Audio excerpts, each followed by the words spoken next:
Now, Rosemary, she is a very young woman. She's 23. She's a single mom. She has a son. She has her son calling Ed Daddy. She want that money right now, okay?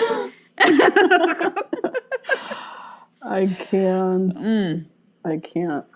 Now, Rosemary, she's a little mysterious too, because anytime Ed tries to like ask questions about her past or bring up anything, suddenly the call ends or the connection gets foggy. She was good at that too. All of a sudden it was like, like, girl, how'd you turn that? You have an app? How'd you turn that on? She was real good with it. So he does not trust her, and he says he wants her to take an STD test when he arrives in the Philippines. Which, shouldn't she take an STD test for her overall health, Ed? Just in general. Not just you coming. Y'all lay down together. I mean. Oh, Rose. Lord. And then another thing that has happened that he needs to talk to Rose about is the fact that Rose's sister reached out to Ed. Swindling him for money. Him embezzling her sister's boyfriend for money. On Instagram. And Ed doesn't know if Rose was involved or like what the whole situation is. Right. But yeah, just a mess. And then on top of all of this, Ed is also hiding the fact just these people have so many lies. So many. Between the two of them. Compounded. He also has not told Rosemary that he doesn't want any more kids. Like, deal breaker, doesn't want any more kids. Right. As in, he has a vasectomy appointment scheduled already. He doesn't want no more kids. Right. She's 23, so. Yeah, and she wants, I think she said she wanted 2 kids by him. She wants more kids. Because she want that guaranteed check. My girl ain't playing with that money. She's sure not. So, despite all this, he still packs up an engagement ring and oh my God, heads to the Philippines. His daughter's not talking to him. Like, it's a whole fucking mess. Chose his girlfriend who he does not know over his kid, but okay. Straight up. Now, when they meet in the airport, Rosemary is clearly shocked by his appearance. Oh my God, shocked. Like, what?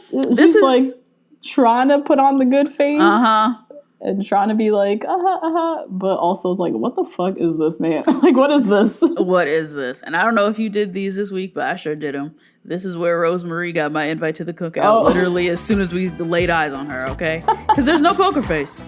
And girl, I'm the same way. Ain't really can't. Poker faces around here. You can't really hide what you look like. That lip turns up. That nose turns up. Them eyebrows turn in, okay? she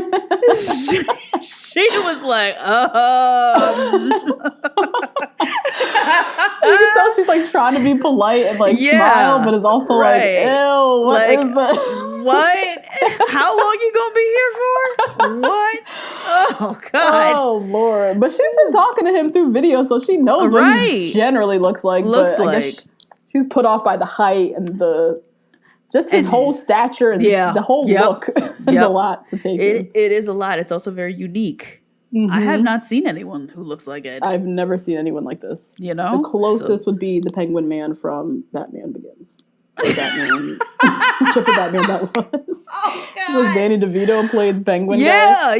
Very Danny DeVito-like vibes. Yep. Oh, Rose. Yeah, it was a great moment. Good one. So they head to, I think, a hotel at first. They sleep in separate beds.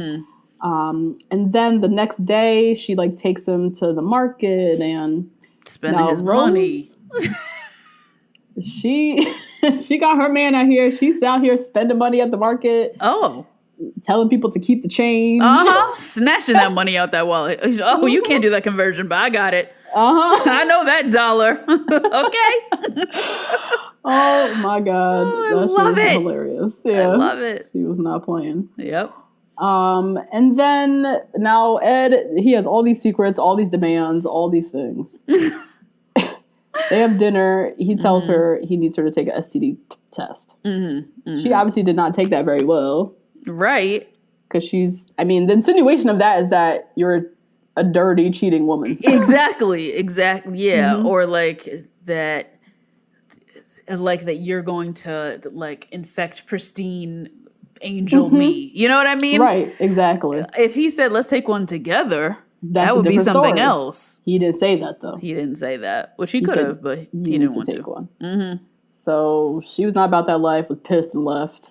And then the next day, of course, he comes groveling back. And she had me cracking up because she showed up to meet him over an hour late. And then when she sat down, she was like, okay, and? No greeting, no hello, no smile. It was just like, so what? Yeah. Oh, Lord. So, yeah, that was the first of many fights of them getting back together. So many fights. They eventually had sex, which was a disgusting thought. Yeah. No Rose, but she had to, I guess. I mean, she had to seal the deal, I guess. I guess, because he gave up on that sex STD test real quick. Because he knew what he came for. Right. Yeah. Damn. So they have sex, and then the next day he asks her to shave her legs because her legs are too hairy for him. Can you imagine? Somebody looking like he do. Have the nerve to give any criticisms on appearance to anything. Anybody. Fuck out of here. So they go to Rosemarie's like hometown, so you can meet her dad and family, and he meets the son and all of that, and she lives in the countryside of the Philippines. Right? Yeah. She is not living according to American quote unquote middle class standards. Right. And he was asking those very I want to say nitpicky, but that's not the word. But those questions that are really sarcastic, like, where's the ceiling? Does the toilet flush? Yeah. Like all these questions that you know the answer already. The answer. Where's the ceiling? Oh, I forgot it. It's in the back. What the fuck? What the fuck do you mean, where's the fucking ceiling, Ed? Ceiling? Yeah. Oh, my God. Which only serves to make her feel bad about herself or feel self-conscious or feel like she's not good enough. Like none of these questions are serving to make her feel good. So why ask them?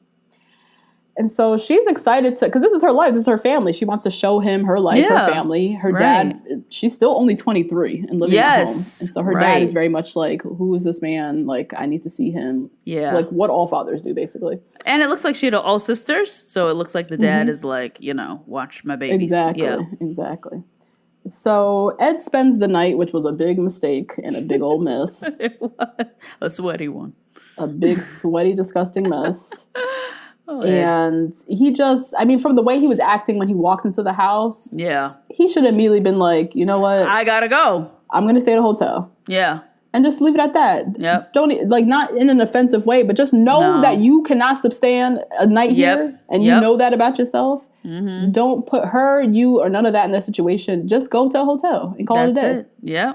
Talking about I shipped the sheets over. My skin's gonna get itchy. And so spent the night. It was a hot ass mess. And then the next day decided, I can't do this. I'm gonna go to a hotel. Not after stopping at the pig farm with the dad. Oh my God, that was everything. With his Nike fly knits on, like slipping and sliding like he was at the ice rink. In the pigsty. Oh God. What was kind of sad just about this whole situation is just seeing Rose like getting permission from her dad to go to the hotel, getting approval from her dad, her dad understanding that Ed is not the ideal looking person, but he kind of does represent a meal ticket to a potentially better life. Yeah, for everybody in there. For everybody, yeah. And so it's just sad to see him kind of like begrudgingly allow her to go to the hotel. They kind of just like go off on this adventure, love, nest. Yeah, right. With this man, knowing that this is not who he would choose for his daughter. Right. It's, complex and kind of. Especially knowing her. I doubt that, we know her just on TV, but she's like a kind of snarky, sarcastic, very funny young lady who is very sharp and like sparkly and like has a great personality. She's quick with it. Yeah, quick with it. And for her to get with this man who is a dud, like literally when he is afraid says Rose, like he's literally leaning on her for protection. Her daddy don't want that. But they have to have a better life. And yeah. Hey guys, that's a little taste of this week's episode. If you want to hear the full recap, head on over to patreon.com/2blackgirls1rose and sign up to get weekly recaps and other Bachelor content from us. See you next week.